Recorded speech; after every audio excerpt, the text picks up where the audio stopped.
Hey guys, so Fragment of the Enigma has now been patched.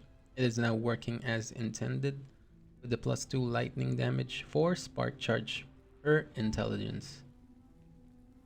So I made an update on my Spark Charge Spellblade build, and the way this build works is that you cast Surge onto the enemy. Surge will cast Lightning Blast and also Flame Reave, and Lightning Blast applies Spark Charge, Flame Reave applies Spark Charge twice, the push and the return. Also Surge applies Spark Charge on hit twice, so that's at least 4 Spark Charge on one Surge. This build is good for groups of enemies. The more enemies there are, the better. One disadvantage of this build is that it is weak on single target enemies. So if you're planning to use this on bosses, it might take longer than the usual time to kill bosses, especially Arbis. But for bosses that spawn minions or bosses that are more than one, like Spirits of Fire, this will be a very effective build. So if you're interested in doing this, let's get into it. So first we have Flame Reave. We put 4 points on Dancing Flames, 1 point on Rhythm of Fire to get versatility. So we only need to use Surge twice to activate Rhythm of Fire, make the Flame Reave bigger. But what we can also do is that we can hit using Mana Strike twice, and you can just use Flame Reave again, hit twice and use Flame Reave. But if you don't want to use Mana Strike, just use Surge. Oh, sorry, Surge twice. So yeah, that's it. I put 1 point on Frenzied Flame to get Frenzy Chance, 3 points on Arcane Severance to get 2 Ember Infusion, 3 points on Ember Infusion to get Firewalker. This grants us haste, 1 point on Flame Caller so that Flame Reave returns to us. This also counts as a hit, so Flame Reave hits twice, meaning that's 2 Spark Charge per Flame Reave. Also, I put 1 point on Infernal Calling so that we pull enemies together, which grants us a chance to shotgun multiple enemies. 2 points on Precise Destruction to get 2 Rolling Flames, which adds 30% more range for Flame Reave. Next we have Mana Strike. I put 2 points on Swift Sap to get to Rage Sap to get to Teleporting Strikes so that our Mana Strike is ranged. 1 point on Star Guide, so for the auto target. 3 points on Arcanist Blade, 2 points on Mana Spark to get 2 Spark Charges, which grants 100% on 4 points. 1 point on Celestial Precision to get 2 critical mana. We don't need to get critical rejuvenation because our melee critical strike chance is high enough, very high enough, to ensure our Mana Strike or our melee attacks always crit. Next we have Surge. I put 5 points on Expanse. We want Surge to hit as many enemies as possible.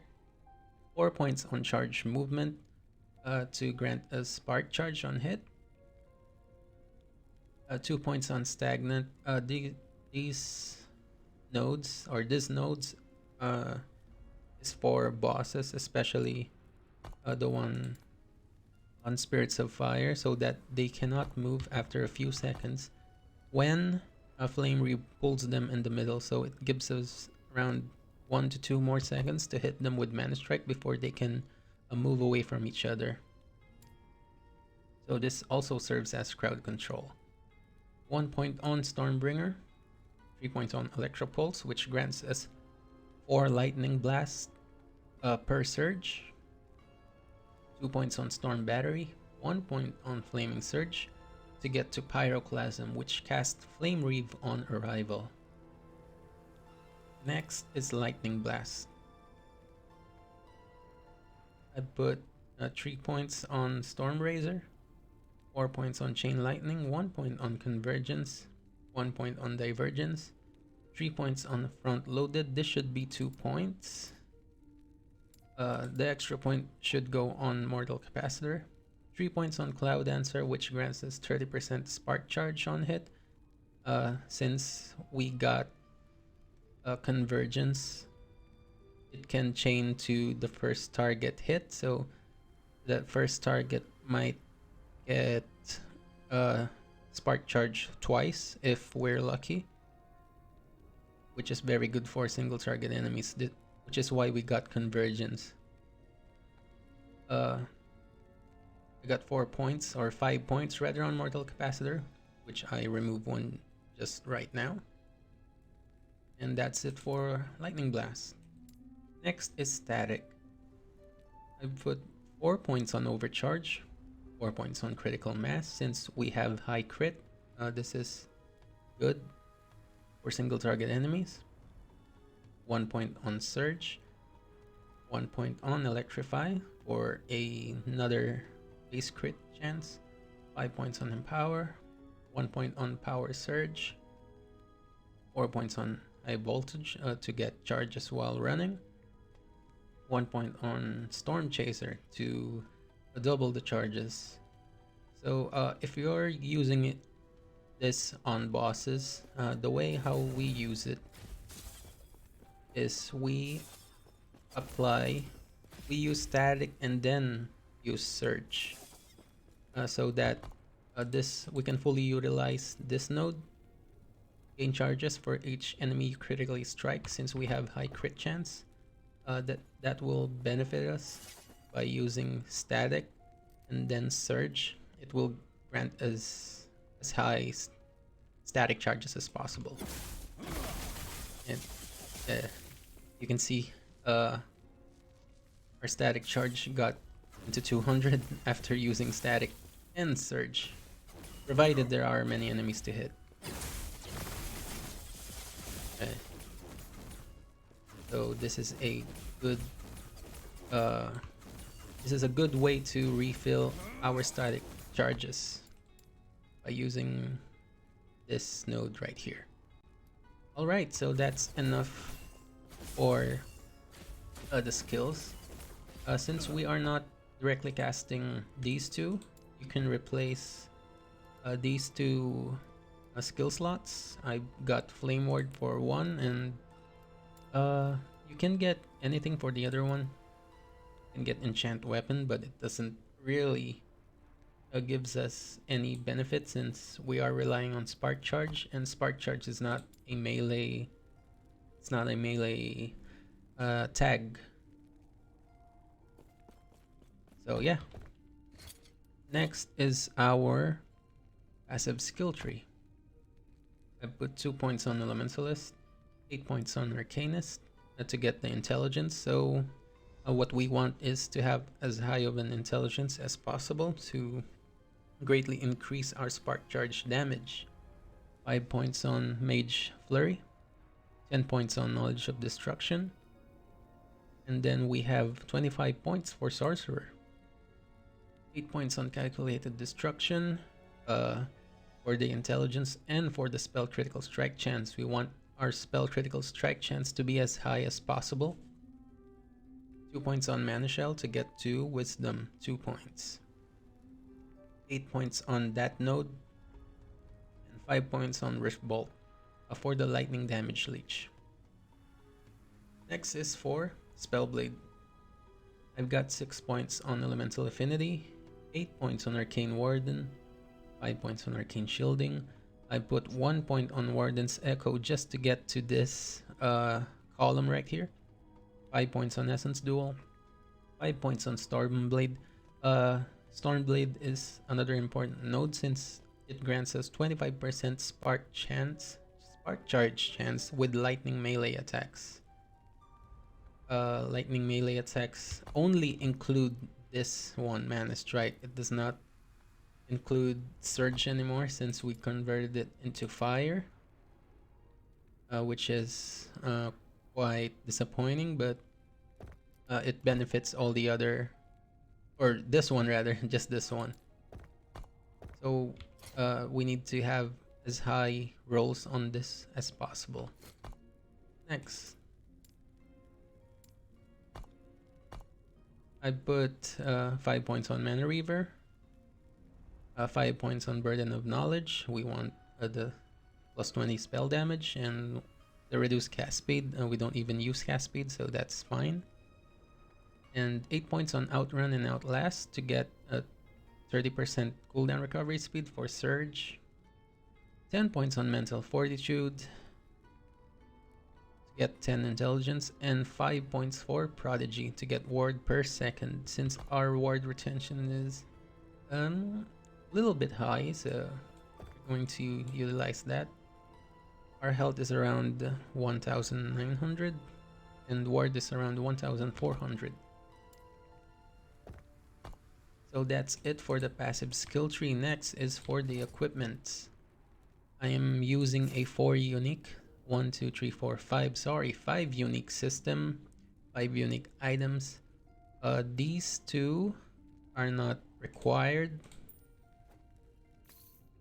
You can swap this with any exalted or rare items. It doesn't matter. I only use this one because I got lucky with the 3 LP Strong Mind. It grants me 110% lightning damage. I think that's a T6.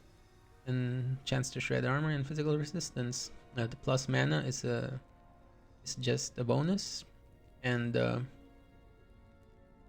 grants me a small stun avoidance, which I don't mind having. Also, Julra's Star Dial is a great boost item, and the fourth stat, it's when you use a movement skill or time travel skill, all stats on this item are tripled for 4 seconds, which is very convenient because Surge is our main skill. So when we use Surge, this ring activates and it grants us more spell damage right around when Spark Charge is hit. Although it has a 12-second cooldown, whenever the ring activates, it is always when we are attacking. So it's very convenient, very fun, very good to have.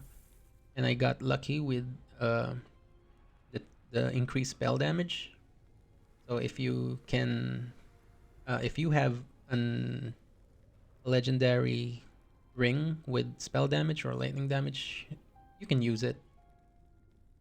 So next we have the helmet. I'm using Prismatic Gaze mainly because of the crit chance that it gives me. 3% crit chance and 40% increased crit chance. My critical strike chance is around 67%. When I remove it, it's around 48%, so it gives a significant increase to critical strike chance. And also we can create Prism Shard when you use a skill that costs less than 40 mana and they orbit around you and they explode and target the nearest enemy when you use a skill that costs 40 mana, or at least 40 mana. So let me show you. They're spinning around me like that, and when I use static, since this is the only skill that costs more than 40 mana, depends on how many charges you use. Let's show it here. So if I use it in here, it will attack the enemy. Prism Shards will attack the enemy and will shred its resistances. It's very good if you surge onto the enemy after you cast static and the Prism Shards attacks the enemy already. So that's why we use this helmet right here. If you don't have a helmet like this, you can just use an Exalted Helmet that grants health and resistances. So yeah. Next is the weapon.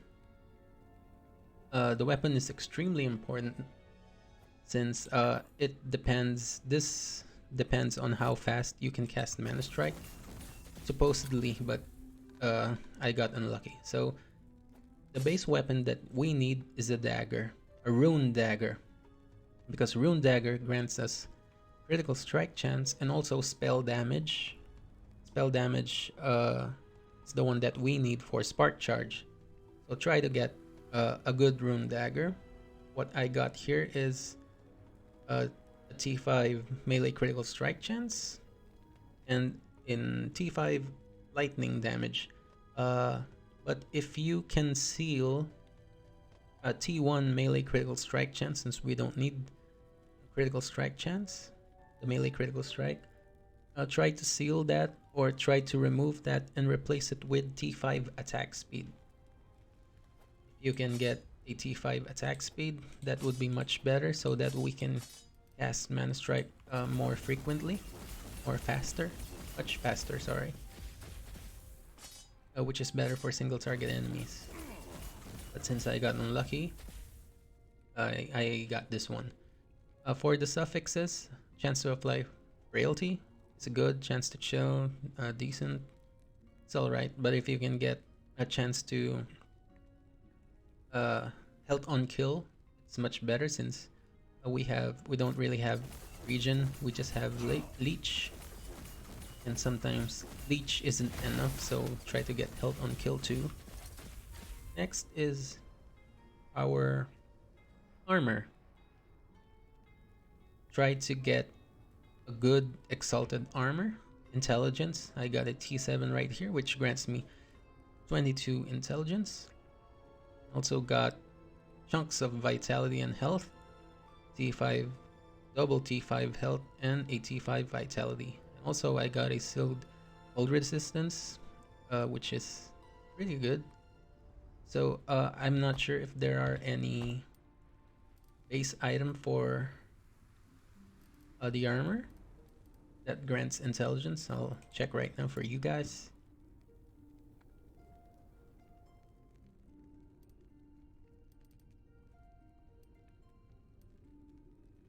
So there's not an armor that gives intelligence.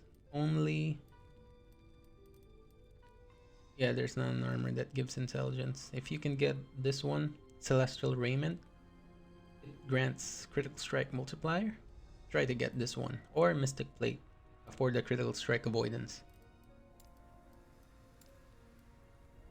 Next is Fragment of the Enigma. Of course, we need this. I got a 2 LP. I got extremely lucky with this. And if you have a 2 LP Fragment of the Enigma, try to get spell damage and lightning damage for this one. Next is the belt. The belt is just your same old belt. If you can try to get spell damage instead of the potion health converted to ward. Let me check if there is spell damage on belt.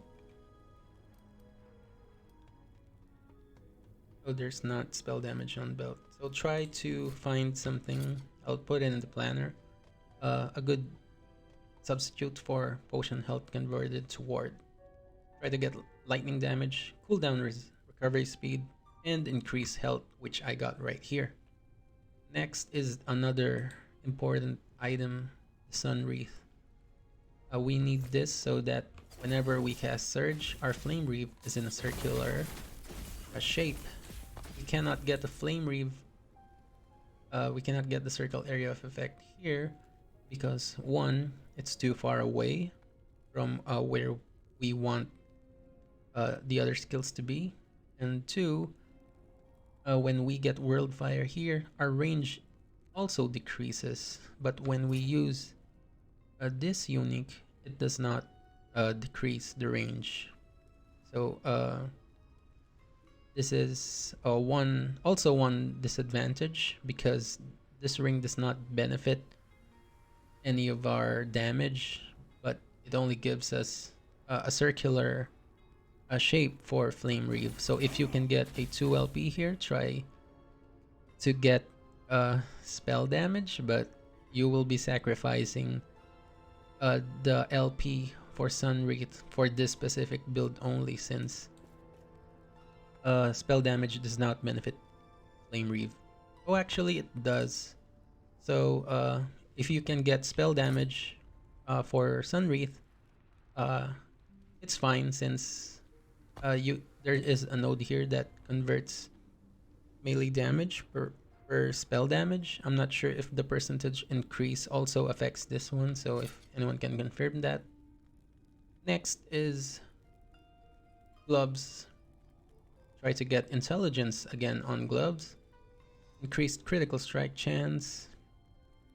And I got health here and chance to shred armor on hit. Shred armor is actually good. Decent rather. Because using Surge grants us around 20 hits. So having a 135 plus 111, I guess more than 40. It grants us more than 40 shred armor. Let's see. Alright. Yeah, it grants us around 44 armor shred per surge, which is not bad. Armor shred also grants us increased damage even though we are lightning. Yeah, we'll try to get as much armor shred as possible. Also shock, if you can add shock to it. One other thing, you can opt to remove this one and put it in here so that we can shock enemies when they hit us. Shock also gives us damage boost since everything is lightning. So yeah. Next, boots. Boots is one of the most tedious thing to craft because 3 out of 4 affixes are required for the boots. So I got here a T6 movement speed. Try to get movement speed, intelligence, and increase cooldown recovery. This is the only boots that I have, but if I can replace this one, it would be much better. And for the last one is our relic. Again, we need intelligence for the relic. I just grabbed any Exalted item with T6 intelligence and just work my way through it. Increased critical strike chance. If you can get lightning damage, that's also great.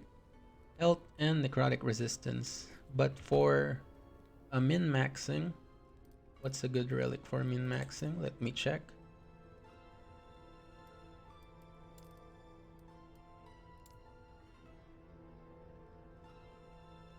So for the mage relic, we would want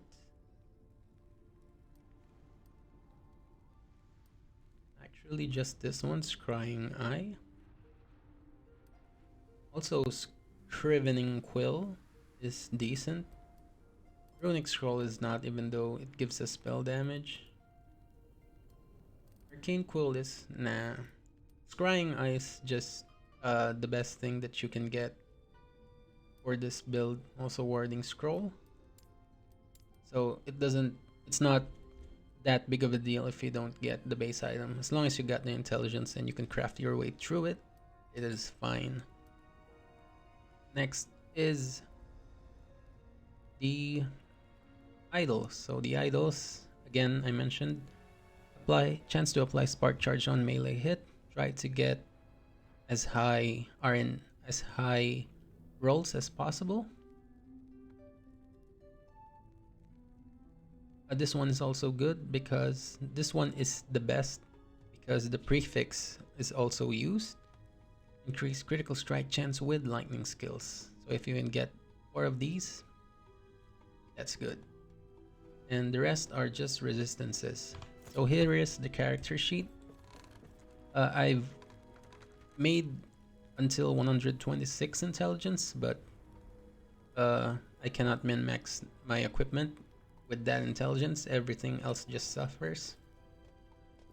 So 90 is the best that I got. It's also pretty good. Still strong, at least for me. So I have 19 health, one for ward. Mana, health regen, mana regen. Movement speed is 38. Almost cap resistances except necrotic. Armor is decent. It can get higher when you hit an enemy. Oh, sorry, the reduced damage taken. And stun avoidance is decent. Ward retention is good. Melee attack speed is kinda low, so if you can get melee attack speed in here, try to get it. Critical strike chance is good. They're high. Melee critical strike chance is almost sure. Crit mult can need more work. If you can get more crit mult, try to get it. Spell damage 200%, lightning damage 348. You can get extra lightning damage with lightning aegis. Like this one grants us around 50. Yeah, it grants us around 50 if I'm not mistaken. And also grants us 25% less damage taken. Gives us a little bit of effective health pool. Next is the defenses. You can get more endurance and endurance threshold. And also critical strike avoidance. I don't have any critical strike avoidance. Minions, others. You can get increased cooldown recovery speed much higher, then try to get it. And yeah, I guess that's it. This build can go up to 150 corruptions for now. I haven't tried 200 because I don't have any 200 corruption for my Spellblade, but I think it can do it. And yeah, that's it for this build. Lastly, blessings. There are no mandatory blessings for this one. I'll try to get resistances and ward per second if possible. And all resistance is also good. Try to get chance to shred lightning resistance on hit. Since we do hit a lot, one surge can probably max out the lightning resistance on hit. Gets us around 7 cold shred on one hit. So that's 2 surge, and you can probably just spam mana strike. Max out cold resistance, lightning resistance shred on hit. So if you can get lightning resistance, you can get it at Ending the Storm if I'm not mistaken. I think it's this one if I'm not mistaken, but you can double check. Also increased lightning damage is also good. Here you go, Grand Mysteries of the Deep. If you can try to get this one, your build will be much stronger. So that's it for this build, guys. I hope you enjoyed. If you have any questions or clarifications, or if you have any suggestions on how to make this build stronger, do try to leave in the comments below, and I'll stitch a echo run for this after this, and I hope I see you soon. Laters.